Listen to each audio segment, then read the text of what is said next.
2023년이 다 저물어 갑니다. 이제 몇 시간 남지 않았습니다. 여러분, 올해표가 무엇인지 기억하십니까? 올해표 같이 읽어볼까요? 시작. 온 마음으로 온 삶으로 하는 예배. 예. 온 마음으로 또 온 삶으로 하는 예배. 기억나시나요? 첫 주부터 거의 한 달여 넘게, 거의 두 달 못 미치게 예배에 대해서 쭉 말씀을 함께 나누면서 올해 한 해를 시작했던 것을 기억하실 겁니다. 그리고 계속 매주마다 예배에 대해서 강조하고 또 우리가 말씀에 대해서 강조하고 그러면서 한 해를 지났습니다. 여러분, 한 해 동안 여러분의 예배는 어떠하셨습니까? 예배가 더 깊어지셨습니까? 또 예배를 통해서 하나님을 더 깊이 만나셨습니까? 올해 안에 52주를 지내면서 또 365일을 지내면서 계속해서 하나님, 우리가 예배를 온 마음으로 드리기를 원합니다. 삶에서도 예배자로 살기를 원합니다. 이렇게 고백했는데 한 해를 돌아보면서 여전히 예배자로 서지 못하고 예배에 아무런 변화가 없다면 우리가 표를 아무리 얘기했어도 이거는 좀 허무한 것이 될 것 같아요. 그래서 오늘은 이제 2023년 마지막 주일을 맞이하면서 예배에 대해서 되돌아봐야겠다, 이런 마음을 가지고 오늘 92편 말씀을 함께 읽으려고 합니다. 오늘 본문인 시편 92편은 이 제목이 이렇게 붙여져 있어요. 안식일의 찬송시. 우리나라 성경에는 그 성경 본문 앞에다 괄호치고 뭐 안식일의 찬송시 이런 식으로 쓰지만 또 히브리 성경에는 이것 자체가, 안식일의 찬송시라는 자체가 하나의 절을 만드는 경우도 있고, 또 예를 들면 제가 독일에서 지냈을 때 독일어 성경에도 1절 그리고 안식일의 찬송시 이런 식으로 한 절을 더 구성하거든요. 그만큼 그냥 지나갈 소리가 아니라 이 표제가 어떻게 붙었는지가 그 성경 본문을 이해하는데 굉장히 중요하다고 보는 거죠. 안식일에 하나님을 찬양할 때 불렀던 노래, 또 시라고 여겨집니다. 물론 오늘 본문에 있는 내용을 쭉 읽다 보면 이 시 내용에서 안식일과 직접적인 연관은 없어 보입니다. 여러분 쭉 읽어보셨지만 안식일이라는 단어가 나오지 않잖아요. 그런 부분이 전혀 등장하지도 않아요. 그런데 왜 이것을 안식일의 찬송시라고 붙였느냐? 이제 구약 성경 시대에는 이스라엘 백성들이 언제 하나님 앞에 나와서 하나님께 제사 드리고 말씀을 낭독하며 하나님께 드리는 시간을 가졌냐면, 평상시에도 하나님 앞에 제사를 드리기 위해서 언제든지 갈 수 있었지만 안식일이 되면 하나님 앞에 번제와 제사를 드리는 것이 굉장히 중요한 그들의 그 일상 중에 하나였습니다. 안식일이 되면 하나님 앞에 예배하러 가는 거예요. 성전에 모이는 거예요. 성막에 가서 하나님 앞에 경배하는 시간을 가졌습니다. 그래서 지금의 주일처럼 하나님께 예배하는 날로 구별된 날, 이 날이 바로 안식일입니다. 오늘 본문은 하나님 앞에 구별되어 하나님 앞에 예배할 때 함께 불렀던 시, 노래라고 보시면 됩니다. 그런데 안식일의 찬송시라고 오늘 본문 제목이 이렇게 붙여져 있는데, 가만히 쭉 읽다 보면 안식일만 중요하게 여겼다라고 여겨지지가 않습니다. 예를 들면 안식일은 정말 중요한 날이다, 이 날은 귀한 날이기 때문에 이 날을 거룩하게 구별해서 하나님 앞에 예배하고 지켜라, 뭐 이런 내용들이 전혀 들어가 있지 않습니다. 그냥 일상의 삶이 오히려 여기서 자주 언급되고 있는 것을 보게 됩니다. 안식일만 그저 거룩하게 지키고 하나님께 예배하는 것이 아니라 일상의 삶에서 함께 하시는 하나님을 삶에서 누리다가 안식일이 되면 하나님 앞에 나가서 경배하며 주님을 섬기는 모습, 이것이 오늘 본문에 쭉 기록되고 있는 겁니다. 그런 의미에서 이 시편 92편은 안식일에 하나님 앞에 드리는 찬송시로 우리의 일상과 연결짓고 있는 굉장히 귀한 말씀이 아닌가, 이런 생각이 들어요. 올해 한 해 주제가 온 마음으로 또는 온 삶으로 드리는 예배, 함께하는 예배, 이런 주제를 가지고 지나왔는데, 마음만이 아니라 또 우리 함께 주일날 드리는 이 공동체 예배뿐만 아니라 우리 삶에서 우리가 어떻게 예배자로 살아가는지가 굉장히 중요하다라는 말씀을 들었는데, 그런 의미에서 시편 92편은 우리가 좀 묵상해 볼 필요가 있는 말씀이 아닌가, 이런 생각을 하게 됩니다. 오늘 본문에서 나오고 있는 그 메시지 중에 하나가 일상의 삶을 통해서 하나님 앞에 예배로 나아가야 한다라는 말씀을 해주고 있습니다. 무엇을 통해서 하나님 앞에 나아가라고요? 일상의 삶을 통해서. 보통 많은 사람들이 내 삶과 주일날 예배 드리는 것을 구분해요. 교회 갈 때는 정장을 딱 차려입고 또 나름대로 옷도 잘 갖추어 입고 또 화장도 평상시보다 더 화려했던 사람은 수수하게, 또 안 했던 사람은 약간 그래도 진하게 화장을 하고 나름대로 갖추어서 주일날 오잖아요. 제가 아침마다 지하 주차장에서, 저희 아파트 지하 주차장에서 출발할 때가 되면 여기저기에서 이제 나름대로 갖추어 입고 엘리베이터를 타고 또 지하로 내려가서 차 타고 막 이동하는 그런 분들이 계세요. 그런 걸 보면 저분들은 교회 가는 분구나, 이게 느껴져요. 이렇게 저분 벌써 폼 자체가 교회를 가는구나, 이렇게 느껴지죠. 우리가 이렇게 나와서 하나님 앞에 예배하는 시간에는 나름대로 다 갖춰 있고 표정을 봐도 좀 거룩해 보이고 또 이렇게 평온해 보이고 이러는데, 같은 아파트에서 또 같은 다른 날 이렇게 지나다 보면 그분들이 그분들인가라는 생각이 들 정도로 또 다른 모습을 느낄 때가 있잖아요. 물론 어떤 특정 인물을 제가 두고 얘기하는 것은 아닙니다. 아무튼 주일날은 뭔가 좀 달라 보인단 말은 지금 말씀을 드리는 거예요. 그런데 이 주일날을 구별해서 하나님 앞에 드리는 것은 굉장히 중요합니다. 그게 나쁘다는 게 아니에요. 그러나 그것으로 단독적으로 떨어져 있고 나머지 날은 내 마음대로 내 멋대로 살아가다가 주일날 되면 다시 정결하게 또 내 자신을 갖추어 입고 주님 앞에 나오는 것으로 구별돼서는 안 된다라는 겁니다. 일상의 삶이 예배로 나아가게 하는 그 요소가 되어야 된다라는 말씀입니다. 제가 또 아까도 말씀드렸지만 오늘 본문을 묵상하다 보면 시편 92편의 표제가 안식일의 찬송시라고 붙여져 있지만 안식일이 아니라 평상시에 하나님을 찬양하는 내용들로 기록되어 있습니다. 그리고 그 내용을 주일에, 안식일에 하나님 앞에 가지고 나와서 이렇게 찬양하는 내용입니다. 1절부터 3절을 다시 한번 보면, 제 성경은, 여러분 성경 어떤지 모르겠어요. 1절부터 3절이 1에서 3까지 이렇게 쭉 그렇게 써 있네요. 그래서 아까 제가 교독가서 읽을 때 저 성경을 보다 보니까 그냥 계속 읽을 뻔했는데, 1절에서 3절은 이제 어떤 부분에는 한 절로 그냥 엮여져 있는 거죠. 여기에 뭐라고 기록됩니까? 지존자여, 시편음과 비파와 수금으로 여호와께 감사하며 주의 이름을 찬양하고 아침마다 주의 인자하심을 알리며 밤마다 주의 성실하심을 베품이 좋으니이다. 여기 보면 여러 가지 악기를 동원해서 지존자이신 하나님 앞에 감사하며 찬송을 부릅니다. 그러면서 무엇을 노래하냐면 아침과 저녁에 하나님의 인자하심과 성실하심이 우리 가운데 있음을 고백하고 있습니다. 여기 보면 오늘 아침, 오늘 밤이라는 표현이 아닙니다. 아침마다 또는 밤마다 주님께서 나에게 인자하심과 성실하심을 베풀어 주시고 있다라고 표현하는 겁니다. 매일 아침, 매일 밤 하나님께서 나에게 인자하심과 성실하심을 보여주시고 있다라고 말씀하고 있는 겁니다. 다시 말하면 매일의 삶이 하나님의 은혜 가운데 이루어지고 있습니다. 이런 고백을 드립니다. 주일날만 하나님 앞에 거룩한 날이 아니라 지금까지 살아왔던 일주일도 매일 아침마다 또 밤마다 주님의 자비하심과 인자하심과 성실하심이 내 삶 가운데 녹아져 있습니다. 이것 때문에 주님을 찬양합니다. 이렇게 고백을 하고 있는 겁니다. 그리고 이어지는 4절과 5절을 한번 보세요. 여호와여, 주께서 행하신 일로 나를 기쁘게 하셨으니 주의 손이 행하신 일로 말미암아 내가 높이 외치리이다. 여호와여, 주께서 행하신 일이 어찌 그리 크신지요, 주의 생각이 매우 기쁘시니이다. 이렇게 찬양합니다.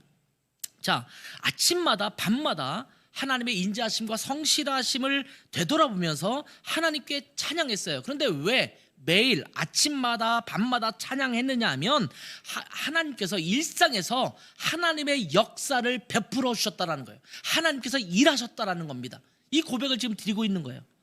내가 매일마다 밤이 되면 하나님께서 내 삶 가운데 오늘도 이렇게 역사하셨군요, 이렇게 일하셨군요, 하나님의 위대하신 일이 내 직장에서, 내 가정에서, 다른 사람과의 관계 속에서, 내 사업처에서 이렇게 이루어지고 있었군요. 이것을 밤마다 고백했다라는 거예요. 그리고 아침에 일어나면 또 생명을 주신 하나님, 오늘도 하나님의 역사를 경험합니다. 이렇게 고백하고 있는 겁니다. 일상에서 하나님의 행하신 일을 경험했기 때문에 하나님을 향한 감사와 찬양이 더욱 복되었다라고 고백합니다. 주님은 생각이 깊으시다 이렇게 표현했죠. 주님은 우리의 삶을 통찰하시는 분이십니다. 우리의 삶을 면밀히 들여다보시는 분입니다. 우리 삶을 한번 희끗 쳐다보고 뭐 그런가 보다 하고 넘어가시는 분이 아니에요. 보통 아이가 어렸을 때 좀 조금이라도 코맹맹이 소리를 나거나 좀 코를 훌쩍거리거나 막 그러면 엄마들은 금방 눈치채잖아요. 아, 이 아이가 아픈가 보다 이렇게 생각하잖아요. 뭔가 칭얼대면 기저귀를 갈아야 되는지 아니면 이 아이가 배가 고픈지 아니면 뭐 응아를 했는지 이런 것들을 살피게 되지 않습니까? 부모가 자녀를 바라보는 심정은 그냥 흘낏 지나가는 시선이 아닙니다. 온갖 촉각을 그것에 세우고 어떻게 지내는지를 살펴보는 것이 부모의 마음 아니겠습니까? 근데 하나님이 우리를 바라보실 때 그렇다라는 거예요. 혹시 우리의 부모는 그렇지 못했다 하더라도 하나님은 나에게 생각을 깊이 가지시면서 나를 면밀히 살펴보시는 하나님이십니다. 그래서 하나님을 우리가 아버지라고 부르잖아요.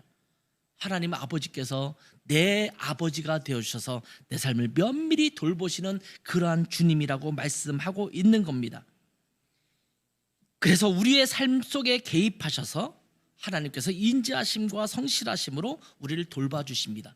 멀리 계시는 하나님이 아니라 생각이 깊으셔서 우리 삶 가운데 찾아오시고 우리를 면밀히 돌보시며 보살피시는 그런 하나님이십니다. 이러한 하나님의 위대한 능력을 일상에서 경험하고 있는 그리스도인의 삶의 고백을 오늘 시편에서 표현해 주고 있는 겁니다. 여러분, 매일의 삶 속에서 이렇게 하나님을 깊이 경험하는 자들, 이런 자들은 당연하게 하나님을 향한 예배로 또 감사로 귀결될 수밖에 없지 않을까요?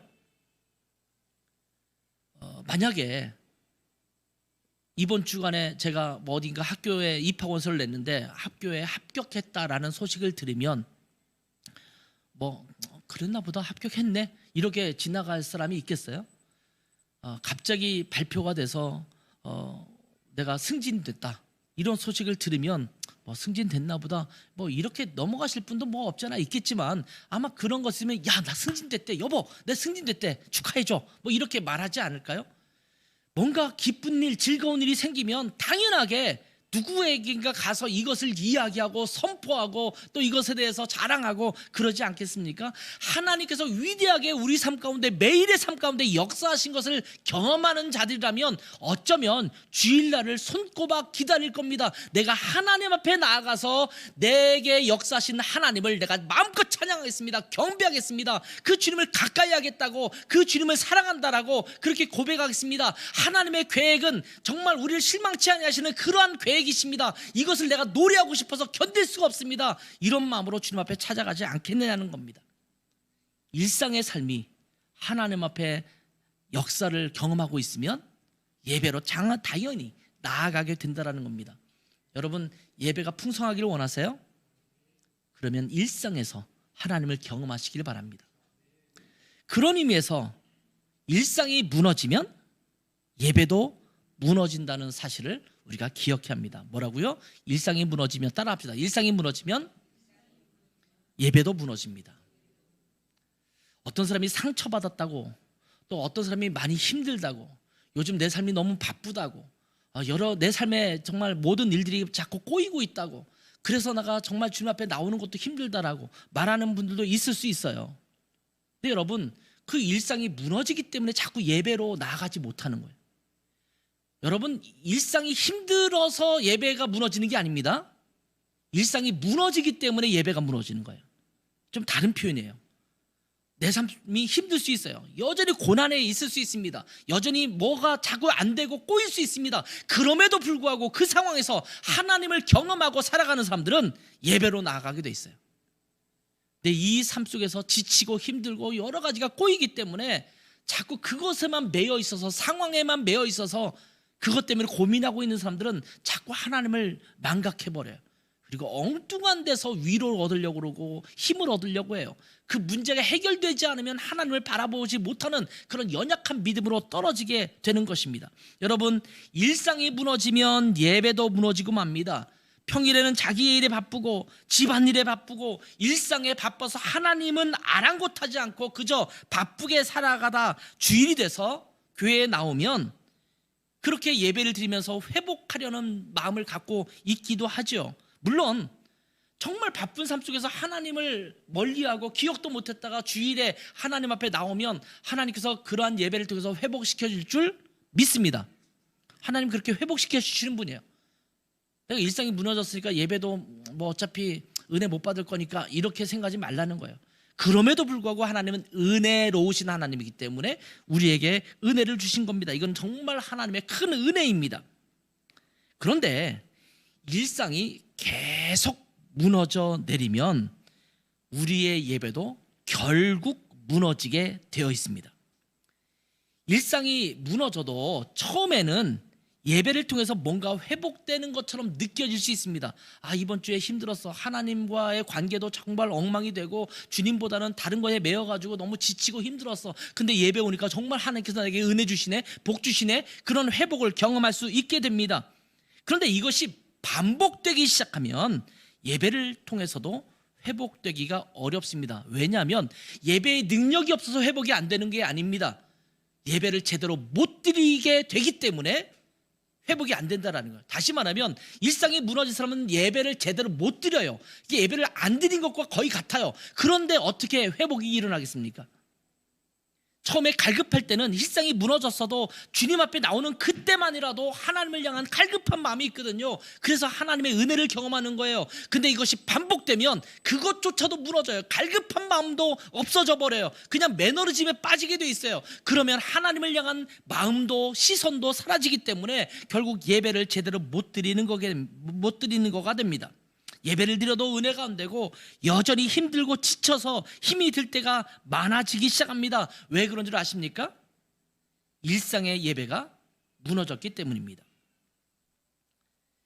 평상시에 하나님과 아무런 관계없이 그저 자기 뜻대로 바쁘게만 살아가다가 주일에만 하나님 앞에 나와서 하나님의 은혜를 구하면 처음에는 아까도 말씀드렸지만 그냥 그래도 하나님을 향한 간절함이라도 있어서 은혜를 누리기도 하는데 이것이 반복되면 어떻게 되냐면 영혼이 고갈되어요. 주님 앞에 드리는 주일의 예배도 감동도 없이 단조롭게만 느껴지는 경우가 참 많습니다. 제가 올해 연초에도 그런 얘기를 잠깐 드렸어요. 예배의 형태가 여러분의 예배를 감동으로 이끌지 못하는 거라고 착각하는 분도 있어요. 나 이렇게 전통적인 예배, 예를 들면 묵도, 찬송, 기도 뭐 이렇게 해서 드리는 전통적인 예배 스타일 있잖아요. 난 이거는 따분한 것 같아. 이렇게 느낄 수도 있잖아요. 뭐 성공회라든지 루터교회라든지 이런 데는 그런 의식들이 많거든요. 뭐 설교도 그냥 원고 있는 것처럼 그러고 그 뭐 다 아는 얘기를 그냥 그대로 그냥 읽는 것처럼 느껴지고 그러니까 단조롭게 느껴져요. 그러면 은혜가 안 된다고 생각해요.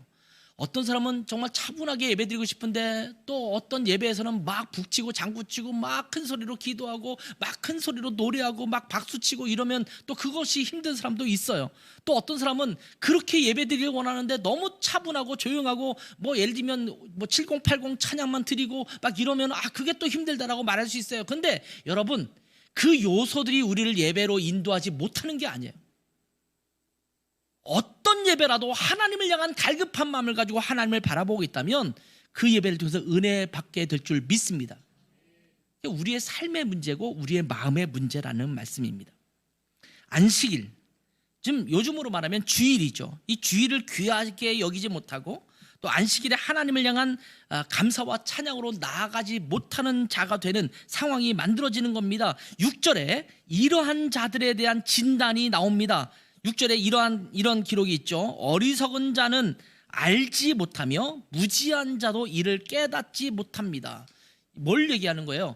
매일 아침마다 밤마다 하나님의 자비하심과 인자하심을 내가 경험하고 고백하고 하나님 앞에 나서 찬양하는 거예요. 그분이 정말 존귀하신 분이군요. 나에게 위대하신 분이군요. 이거를 알아야 되는데 무지한 자들은, 어리석은 자들은 이것을 깨닫지도 못하고 알지도 못한다라고 말합니다. 그들은 일상에서 하나님을 경험하지 못하기 때문에 알 수가 없게 되는 것입니다. 이런 자들은 그들을 하나님께서 인도하셔도 어리석고 무지하기 때문에 하나님의 깊은 생각을 읽어내지 못합니다. 하나님의 역사하심을 깨닫지 못하게 됩니다. 그래서 하나님을 생각하고 기억하기보다는 자기의 생각과 자기의 욕심대로 살아갑니다. 그런데 이런 사람도 때로는 잘 될 때가 있어요. 흥왕할 때가 있습니다. 그런데 7절을 보세요. 악인들은 풀같이 자라고 악을 행하는 자들은 다 흥왕할지라도, 풀은요 거름도 안 주고 그런데 잘 자라잖아요. 잡초 같은 걸 뽑아내고 지금 한국은 그나마 잡초 같은 거를 잘 솎아내지 않는 것 같아요. 근데 독일은요 길거리에 있는 틈에 나와 있는 그런 잡초까지 다 뽑아내거든요. 제가 이제 교회에 저희 건물이 있었으니까 건물 밖에 나가면 이렇게 인도가 있지 않습니까? 인도 쪽에 나가서 그런 잡초를 다 뽑아내야 돼요. 그래서 독일 그 길거리나 또 골목길을 가면 비교적 깨끗하고 깔끔해요. 이 풀 같은 것도 없어요. 잔디만 잘 이렇게 자라고 있지 거기에 다른 잡초들은 잘 안 자라요. 근데 그걸 한번 관리해 보면요, 이놈의 잡초들은 얼마나 생명력이 좋은지 관리를 안 하는데도 그렇게 무성하게 자라요. 뽑고 또 뽑아도 정말 자라나는 그렇게 자라나는 모습을 보게 됩니다. 그런데 그렇게 잡초처럼 악인이 자라가요. 흥왕된다라는 거예요. 잘 된다라고 느껴지는 겁니다. 그런데 뭐라고 말합니까? 그들은 영원히 멸망하리이다. 지금은 잠깐 잘 자라는 것 같고 잠깐 흥왕하는 것 같지만 결국 영원이라는 세계 속에서는 멸망당할 것이다 라고 말합니다. 이런 자들은 하나님을 따라 살아가는 축복에 대해서 알지 못하기 때문에 죄악의 즐거움에 빠져서 하나님을 등지고 자기 멋대로 살아가게 됩니다. 그러나 하나님은 이들을 향해서 뭐라고 말씀하시냐면 결국 패망하게 될 것이다, 이렇게 말씀합니다. 9절을 한번 보세요. 여호와여, 주의 원수들은 패망하리이다. 정녕 주의 원수들은 패망하리니 죄악을 행하는 자들은 다 흩어지리이다. 결국 망한다는 소리죠. 11절 보세요. 내 원수들이 보응받는 것을 내 눈으로 보며 일어나 나를 치는 행악자들이 보응받는 것을 내 귀로 들었도다.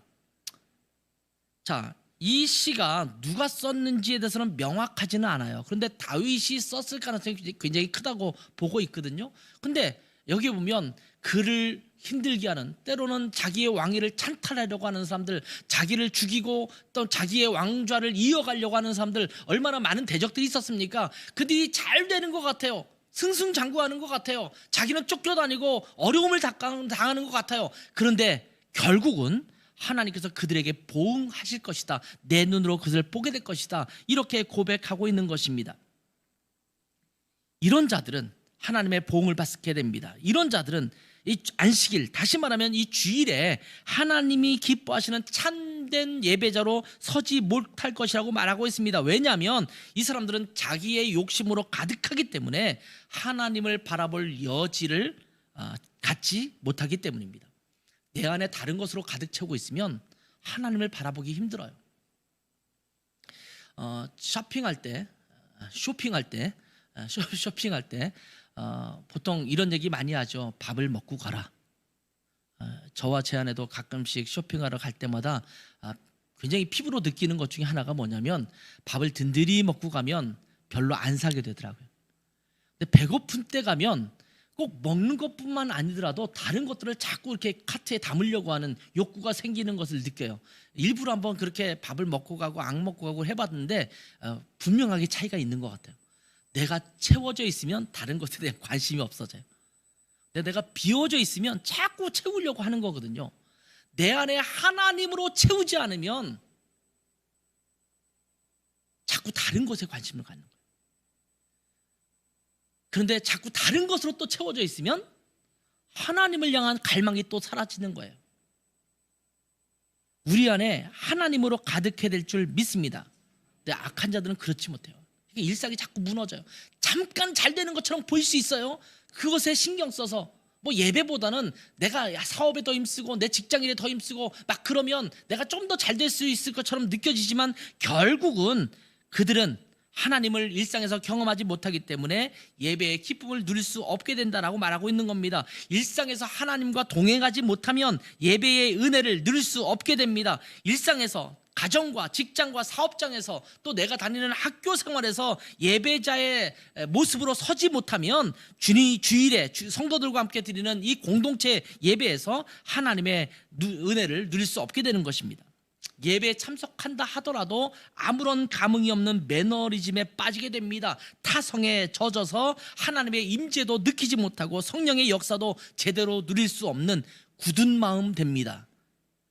하나님이 그들을 그런 표현을 어떻게 말하고 있냐면 마음이 굳은 백성 또는 목이 곧은 백성이라고 말하죠.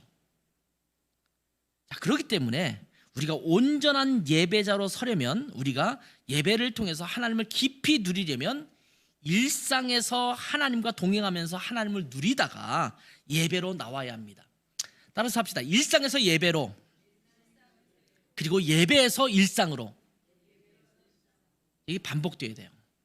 우리 일상에서 하나님을 잘 경험할 때 예배로 귀결되고, 그러면 정말 멋진 예배, 하나님을 깊이 경험하는 예배, 풍성한 예배가 되겠죠. 그 풍성한 예배는 또 우리를 풍성한 일상으로 이끌어갑니다. 또 하나님을 계속 경험하면 다시 그 하나님을 경험했던 그 삶의 능력이 예배로 또 귀결되죠. 또 풍성한 예배를 통해서 다시 일상으로 가는 겁니다. 이것을 이렇게 반복되는 것을 멋진 예배의 선순환이라고 말해요. 선순환.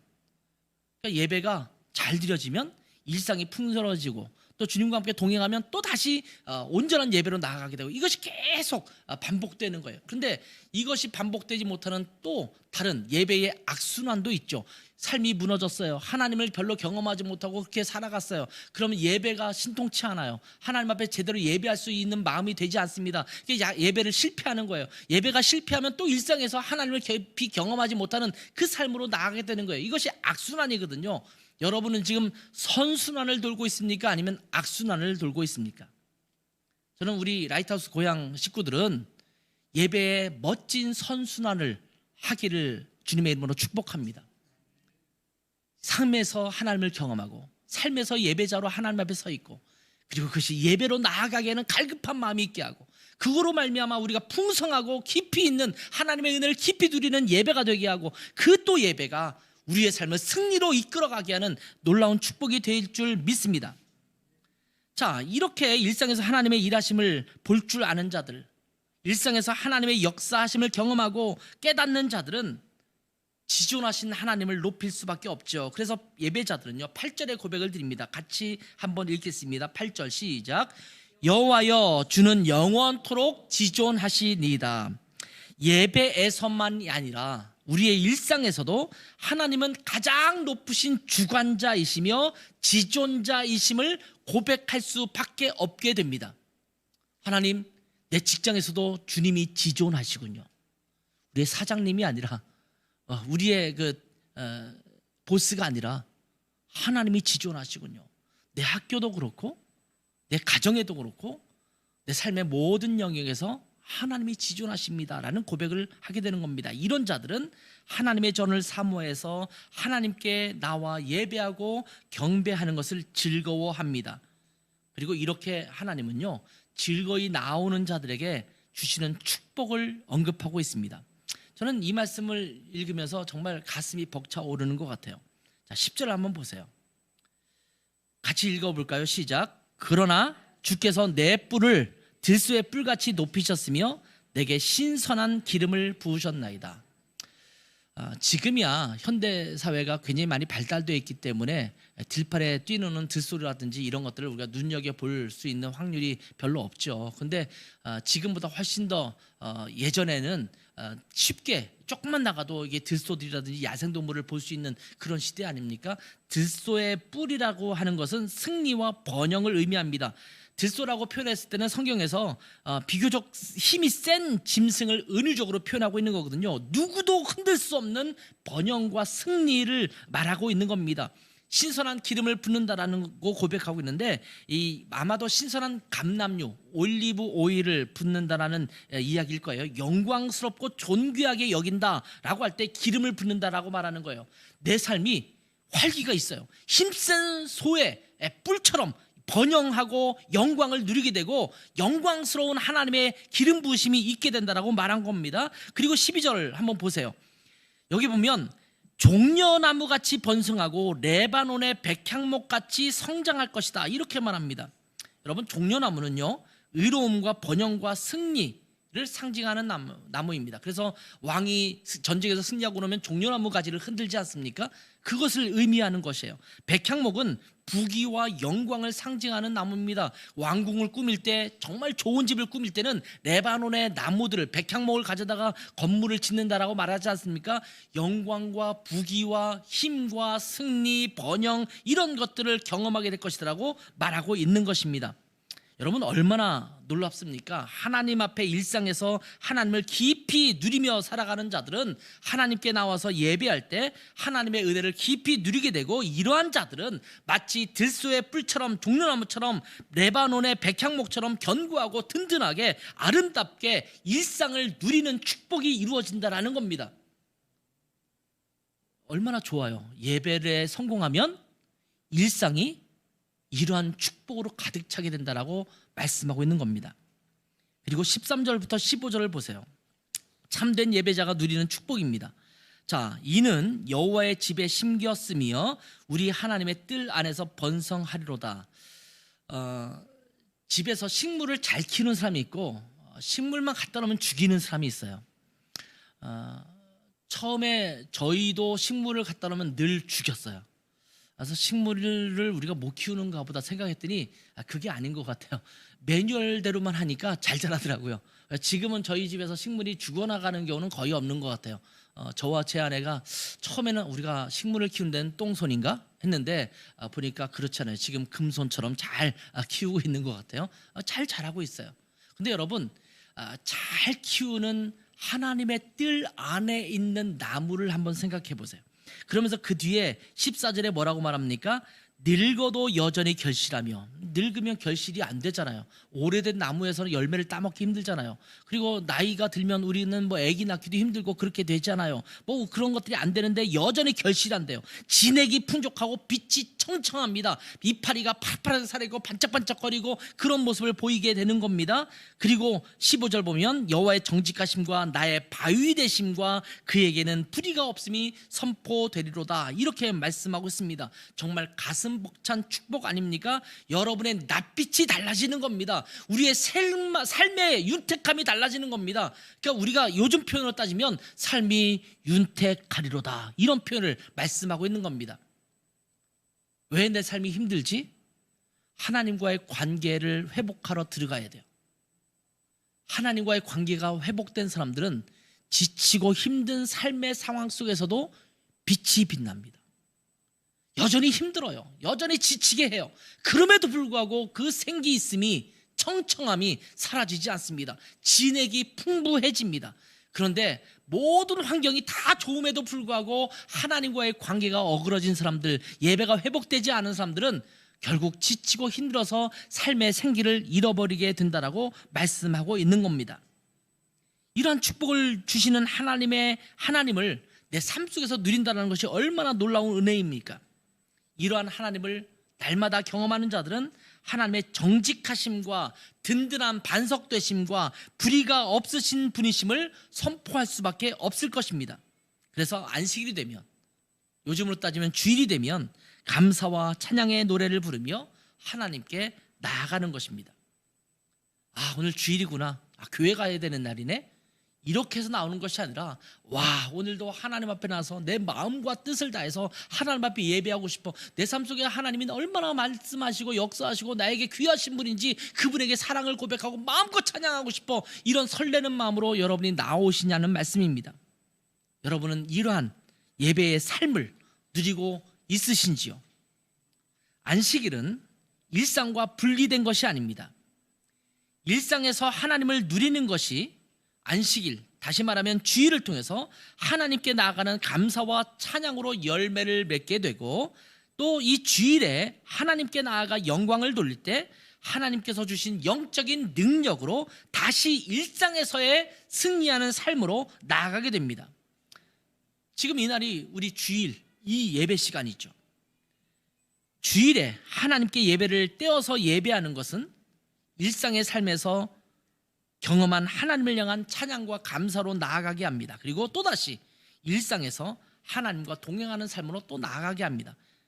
그러니 일상의 삶이 예배로 귀결되고 예배는 일상의 삶을 승리로 나아가게 하는 것입니다. 지금 우리 자신은 온전한 예배와 찬양과 감사를 위해서 일상의 삶에서 하나님과 깊이 교제하면서 동행하고 있는지 자신을 살펴보아야 합니다. 2023년 온 마음으로 또 온 삶으로 하는 예배가 되기를 원합니다. 그런 예배자가 되기를 원합니다. 한 해를 살아왔습니다. 여러분의 예배를 다시 한번 점검하고 이제 2023년 표어는 다 끝났으니 내년에 새로운 표어를 가지고 새롭게 시작하니 이제는 끝났구나 라고 생각하지 말고 이것이 내년에 더욱더 풍성해지고 견고해지는, 그래서 날마다의 일상의 삶 속에서 하나님의 인자하심과 성실하심과 행하시는 역사를 깊이 경험하는, 그래서 예배가 더욱 풍성해지는 복된 삶이 2024년에도 가득하기를 주님의 이름으로 축원합니다. 기도하겠습니다. 하나님 아버지, 저희가 2023년 온 마음으로 온 삶으로 하는 예배라는 표어를 가지고 한 해를 지내왔습니다. 예배가 정말 풍성하게 또 하나님 앞에 온전하게 드려지게 하심을 참으로 감사합니다. 그러나 우리가 여기서 그치지 않게 도와주시고 일상에서 하나님을 향한 온전한 예배자로 직장에서, 가정에서, 학교에서, 우리의 삶의 터전에서 그렇게 살아가게 도와주시고 그것이 우리의 삶의 열매로 맺어지게 하셔서 예배로 나아가게 하시며 그 예배가 또 풍성해져서 우리의 삶이 계속해서 주님 앞에 진액이 풍부한 청정한 삶으로 하나님 앞에 윤택하게 드려지는 삶이 될 수 있도록 은혜 주시기를 원합니다. 우리 라이트하우스 교회 공동체와 또 우리 각자의 삶이 그러한 축복으로 가득하게 2024년도 계속 넘치게 축복해 주시기를 간절히 소망하며 모든 말씀을 예수 그리스도의 이름으로 기도했습니다. 아멘.